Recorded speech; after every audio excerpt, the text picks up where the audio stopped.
Welcome back to the Yukon Bliss Podcast, where intuition, creativity, and northern soul meet by firelight.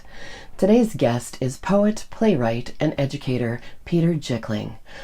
Explores life's tender, imperfect moments with wit and clarity. From performing at Jazz in the Hall to teaching at Yukon University, Peter brings presence to every room he enters. I'm honored to share this space with this true northern creative. Welcome, Peter. Thanks for coming on the podcast. Thank you very much for having me. Awesome. I'm a writer. I've sort of been dabbling at writing, well, for most of my life, I guess.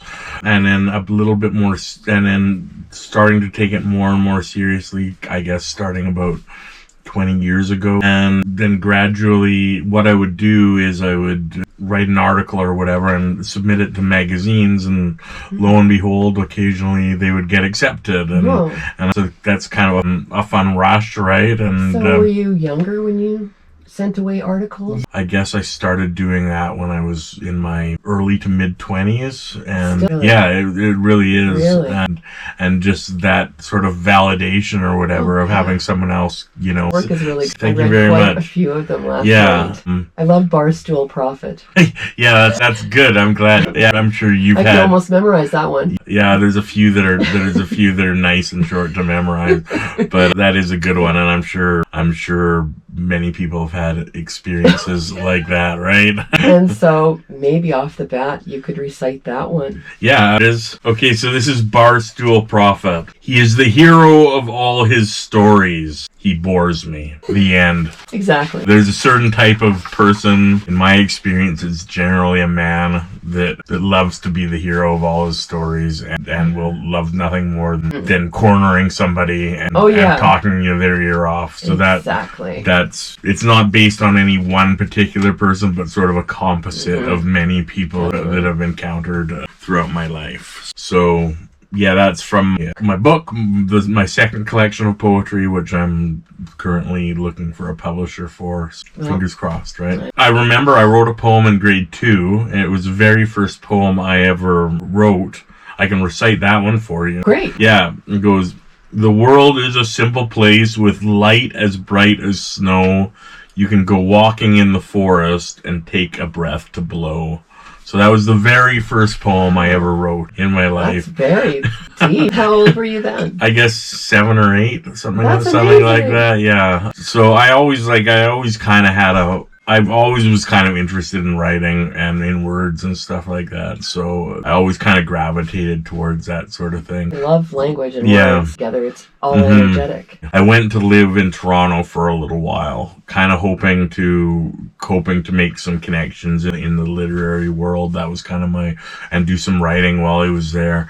But I didn't really have a solid idea in mind of what I was going to do or what it was going to look like. So I arrived in Toronto and got settled in my sublet that I was living at. And then one day I was riding a streetcar, and there's this sort of this altercation on the streetcar between one person and another person, and I witnessed it. And then when I got off the streetcar, on my phone I just opened up like the note app or whatever and just kind of wrote it out really simply, really quickly, and that became the basis for sort of the first poem in the modern era of my poetry, I guess. So I'm getting flashes in my mind of Queen and how they wrote many songs. Okay. In vehicles, like they'd be in their limo, of course, on their way somewhere. Yeah. I think it was Bohemian Rhapsody that was written that way, easily channeling your songs or your poems that way. Yeah. Do you think maybe poetically as you're traveling at all, like if you're driving? I think there's something about moving through time and space that you're just by kind of almost by definition, if you're going in a car, you're getting like new input all the time, right? Mm-hmm. And you're seeing new things, and you're also going somewhere. So I think that kind of lends itself to sort of something like that. The mind relaxes for sure, and kind of goes off. Mm-hmm. Yeah, I like to sing when I'm driving. Do you? But I get a lot of visions when I'm driving. No so way. I just wondered. Anyway, Yeah. back to your story. I'm bad for that. Yeah, I'm just happy. I'm just happy to be here, Nancy. Queen, Yeah, so I was like, oh, yeah, because that sounds like a gift. Yeah. So I saw this altercation and I wrote it down, and I was like, I've got a poem here, and that became kind of the first poem that I wrote in my first book, Downtown Flirt. You can see it's been through. Oh yeah, definitely. It's had some water damage and some First Poets series. Yeah. That's excellent. Yeah, I was lucky enough to find a little publishing company in Toronto that decided to take me on. Poetry is full of Yukon. Mm-hmm. It's wonderful. Mm-hmm. And I love the one about Atlin. So this is called Atlin Christmas Eve Sonnet. The four of us, a family unit still, arrive in this town of mountain and lake. The guardian peaks assert their stern will, dark waves still lapping on shoreline break. From Japanese cars we pull drink and food. The fire is built, the sweet spirits race. Cheeks become festive and girth is accrued as fancy cheese plates diminish at pace. History is here in this newfound home. Laughter reigns as we tell stories of old. The kin we return to after we roam speak of adventures both foolish and bold. It's all nostalgia in warm yellow light. And just for today, I guess that's all right. So there's, I like the ending so much because I feel that happiness is so much about contentment and acceptance. Mm-hmm. And just having a sense of peace with that, and not like having crazy Christmas expectations for the day, right? Yeah. Reminding yourself and it's like really good. Oh, well, thank you. Really great. Yeah. Really recently, I wrote that at last Christmas, just about, I'm lucky enough that my parents have a little cabin in Atlin, so it was about, just going down there for Christmas with like my mom and my dad and my sister and me, like the four of us, right? And like kind of like after real life. Yeah, there we are in this little town. That's good though, isn't it? Because someone else goes through real life and they feel comforted knowing they've read something they can identify with. So these things are good. And that's what I hope. Yeah, that's really what I'm hoping that my poetry does is kind of allow people to see something of themselves in my experience and being like, I know what you're talking about. And I think that's like connection. That's one of the great things about poetry is that you can read a poem that was written 300 years ago and you can be like, I know exactly what that person is talking about. And it creates this sort of sense of community among, and a realization that we're all sort of connected, right? Mm-hmm. So, exactly. Yeah. So, wonder what we should talk about next. Yeah, I'm open to anything. I could read another poem. Yeah, read another poem. Yeah, anything. And then we'll talk about the poem. Anything in particular, any sort of theme that you want me to... Well, I mentioned sonnet. Yeah, why don't I... So yeah, I always see that rhythm with music. Yeah. And rhythm with anything like a prayer or a spell or anything like that. Mm-hmm. Anything we can repeat. Mm-hmm. And they used to do fairy magic by whispering onto the wind their wishes. Okay. That's air magic for the air witches out there. But really it's just powerful intention of energy. Yeah. When you say spell, I noticed, how does a spell differ from a prayer, or what do you think of when you... Well, everybody associates a spell with witchcraft and stuff. But it's a prayer with church. Okay. But they're just words, right, frankly. And it's more about which thing they align with. Right. So for me, it's angelic, and for others, it's witchcraft. And so, it depends on the energy. Mm-hmm. When I do what I would call prayer work or angelic healing, I know that I'm calling upon very high authorities to help me. Okay. And those healings are very powerful then, Yeah. Whereas other people don't follow that path. Right. So I think its meaning and intention is everything. And if it's about healing others, then you're probably going to get more help with it. Yeah, I would say, yeah. It's like your gift of poetry. That's totally a gift. And it comes into your mind, I believe, through your higher self. And then that has a direct line to source or creator or whatever people. Right.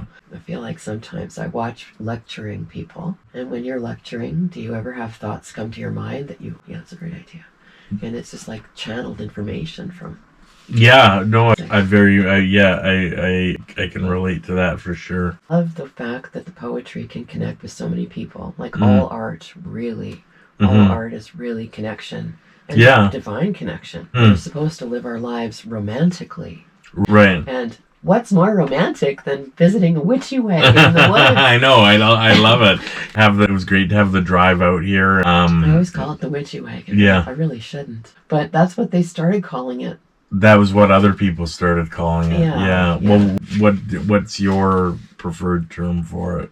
I think the Yukon Bliss wagon. That's a pretty nice name for it, yeah. A fast-flowing river of happiness. Yeah. Right. No, I think that's a perfect name for the wagon. Thank you.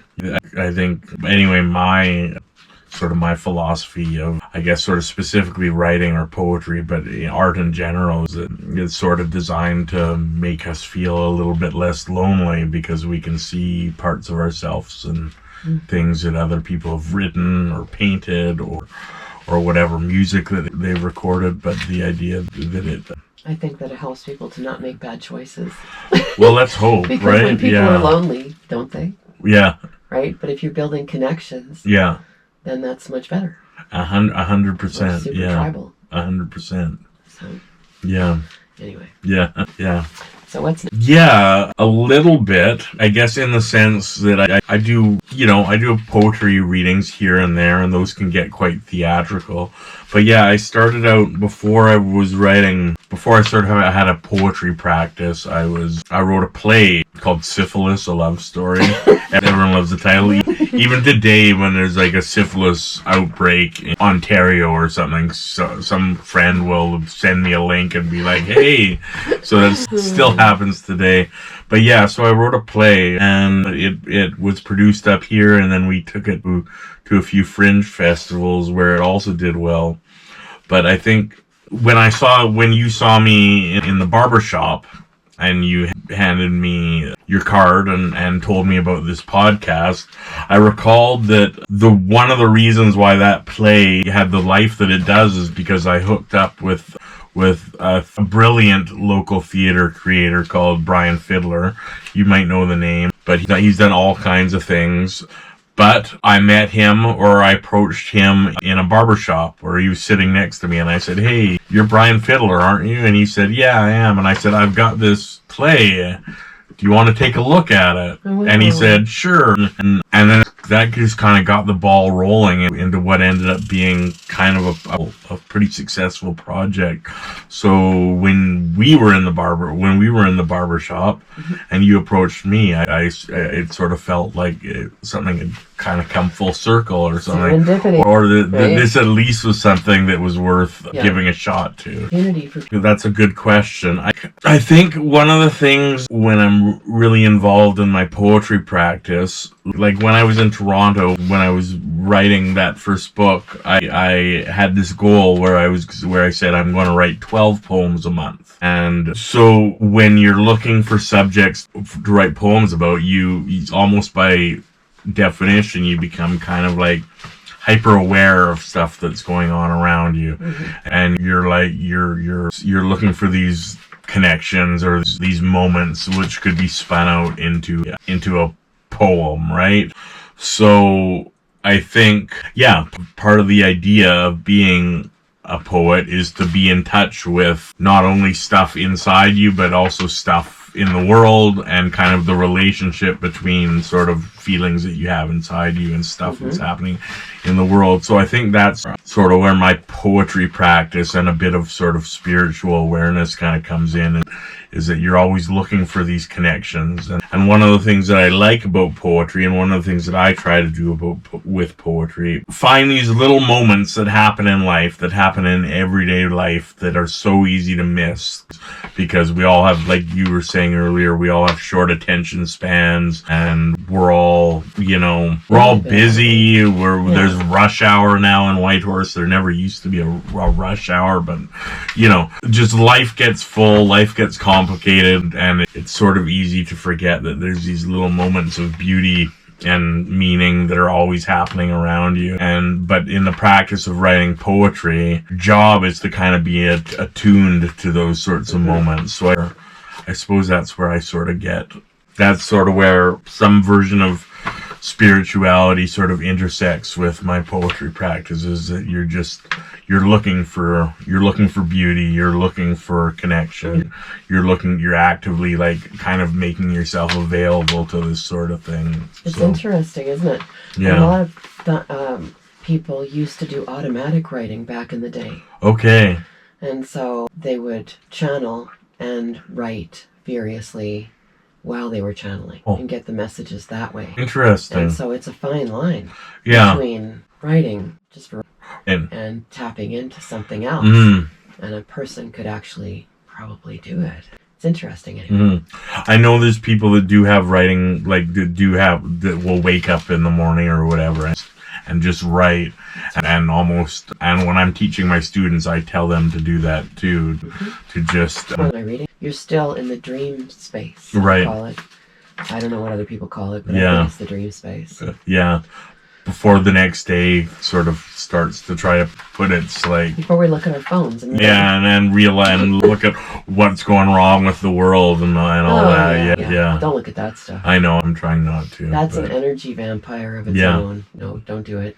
That's good advice. It's like it is like a spell, and so it's interesting how there'll be language used that's triggering, and they know what they're doing. Anyway, that's my theory. Yeah, it's a good one. So, and that being in the moment, even just, I think it's very grounding. Yeah, again, there is definitely something about poetry and mindfulness that kind of goes hand in hand to just. It's amazing, really, because it's like you're looking through a window into something. It's like every day, but suddenly it's not every day. Yeah. And then when you go through your life, it's actually more magical because you're going to be watching for those magic moments. Yeah, that'd be really interesting for you to write about your process. Yeah, that would be great for other artists. Yeah, that's an interesting idea. And you really don't even know how many students you're inspiring. I have teachers from high school that I still think so highly of for what they taught me. Yeah. So you never know. You might be somebody's amazing, mentor. Well, hopefully, yeah. I mean, like you're planting seeds every day. I do, and when I get up in front of the class, that is obviously my hope, is that like I can inspire probably not all the students, but if I can inspire a few to love words and to be inspired by how it all works, and then and it doesn't always happen right away. Yeah, it doesn't always seem like they're going to see it or feel it or know it, but it stays in there. And then later on, like I'll remember stuff that I didn't even think about when I re-access different subjects later. When your mind is clear, it just kind of all floods back. They'll have the same experience and you'll be in there. Yeah. That's the way it works. Yeah. So inspiring them is happening whether you want it to or not. It just does. Yeah. So, Peter, can you share an example of a poem that was personally very important to you? Yeah, for sure I can. So I have this poem in mind called Green Balloon. This is based on an experience that I actually had, sort of interacting with a green balloon.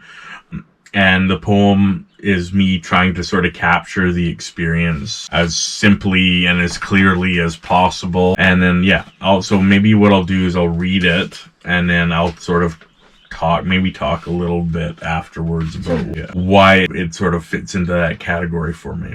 So this is called Green Balloon. We communed last night as I walked up 2 Mile Hill. You were pigment in my peripheral vision. Then we were companions. Perhaps you escaped a party, fluttered with freedom, and followed like a skittish puppy, racing beside my path, losing your current when I stopped. Once, you hit the snowbank 3 meters beside me. I stepped towards you, but snow crested my shoe, and I retreated. As the hill steepened, I lost you and bent my attention home. Head down, eyes on path. I scorned my sentimentality. It was chilly. I saw the tip of Takini Arena. Then I was parallel with the Welcome to Whitehorse sign and its barren garden. I'd forgotten you, but then you were there again. Ahead of me, dancing. Did you hitch a passing truck's updraft? Never mind. That you reappeared is more important than how. So yeah, I guess there's a few things that I could say about this poem. Just this kind of interaction with an inanimate object, but yet it seemed like we were sort of having some sort of communication with each other. And then, yes, I very much, I left it behind, and I was marching home, but then somehow, I mean, I suppose it's possible that another green balloon somehow, but like not very likely, and so somehow this green balloon that I thought was way behind me found its way up in front of me again. And I don't know, I don't have any explanation for that at all. That's neat. But but it really clearly made an impression on me. Yeah. And just kind of, yeah. So it was a real happening. It was, And it was a green balloon. Mm-hmm. And what have you thought of the symbolism of the green balloon? I guess to me it sort of symbolizes mystery and beauty, and maybe kind of these. Sometimes I think we get so focused on knowing that we fail to appreciate there's also some kind of beauty and mystery. And in this case, I guess the green balloons symbolized some kind of mystery, some kind of like, where did it come from? Where's it going? How did it start behind me and then end up in front of me? Like, what happened? It feels almost more powerful, more symbolic not to know the answer, to just take it as, I feel like maybe you wouldn't necessarily call it a miracle, but to take it as something perhaps that was a metaphysical phenomenon. Perhaps a metaphysical phenomenon, and in the end, to not analyze it beyond that, but just to accept the fact that you had this interesting experience with an inanimate object that somehow also seemed to be very animate in some ways. It did seem to have its own personality. It did sort of, when I tried to approach it, it did kind of float off. And obviously... So it could have been guided by an unseen hand, or it could have been an ancestor visiting. It could have been a complete fluke. Yeah. But it doesn't sound like it was a fluke. It sounds kind of magical. I mean, it would if it was a complete fluke, it would be like a one in a million sort of thing. So I don't know, but I mean, clearly this. So what was the long-lasting effect of that? Was it believing in magic and something else is there? Probably, I'm definitely not as well versed in sort of metaphysical phenomenon as you are. I sort of grew up with a fairly rational, scientific sort of approach to the world. I think I've always sort of believed that there's some sort of metaphysical component to the universe, but I almost felt like it wasn't really any of my business or something like that. I was just going to keep working on the physical plane and not worry too much about that. I'd be watching for green balloons the rest of my life. Yeah, I sort of am. I sort of am. Because I think it was a sign. Green is actually money and good luck. Okay, well. And so if you have any Irish ancestry, and leprechaun saying hi. I mean, okay, yeah. that was about me sort of encountering some kind of mystery that I couldn't fully explain, but also enjoying the fact there was a mystery and not feeling like it was something that I needed to solve. Appreciating like the idea of beauty in the unknown, I suppose. I think that's maybe... So many people use humor in his writing all the time. And you'll laugh because he'll come to the door as this cheesy pizza delivery guy, right? And you're like, oh my God, it's Stephen King. And you chuckle about it. And then the next thing you know, he's built the tension up again. And so that's one of his techniques. So I'm wondering, how is it that you're using humor or writing with an element of humor in it has always just kind of been very like, that's just kind of what naturally comes out of me. I guess that's just kind of the way that I'm bent. And I love in writing, I love the idea when you can write something that's both funny and sad at the same time. I think that's a really kind of a real sweet spot if you can hit that. If you can write a poem that's kind of sad and funny at the same time, then you've really kind of captured sort of lightning in a bottle or whatever. And I also think that like you can discuss very profound things in a humorous way, and in some ways it in fact makes these things more accessible to people. So somewhat in poetry, but in other art forms too, where humor is almost considered to be like a lesser than thing. Anyway, I do. I feel these layers of kind of like stress and compression just kind of like falling off me and feeling much more kind of... It's connection to nature. Be mindful or whatever, yeah. And like, I don't know what that's all about. I could go on for hours about that one. Yeah. But it really is healing for people to just even be around trees. And they've done experiments and it's all science. Grounding to the earth is a big one. Really, it's just like that's all very healing for us as humans. So the better we can get out of city situations. Hard surfaces are not humanly friendly. So if I'm seeing pavement, I'm knowing it's not for me. Yeah. So I don't know. It's pretty basic, but definitely I think my health has improved since I got out of cities and got away from all that. Have you lived in Tagish for a long time, or is it a few years now? A few years. Yeah. It's a beautiful place to be because it's a really good length from town without being too far. Yeah. And so I know that the people that really want to come, they'll come. Yeah. And that's great. Yeah. Right? Yeah. And then I always do extra. I always go longer for them because they've come all that way. So, yeah. Today I don't have cookies, but other days I do have cookies. Oh, that's okay. Yeah. The coffee's great. The coffee's really nice. Yeah. So, thank you so much for coming all the way out here today and spending time in the wagon. Like I said, not too many people have this experience where they have a poet come and read to them. Well, so yeah, it's very magical. It was my pleasure too, and I can say the same thing. Not too many people get to come out to Tagish, Yukon, and spend time in a beautiful place like this and read poetry. So I also feel.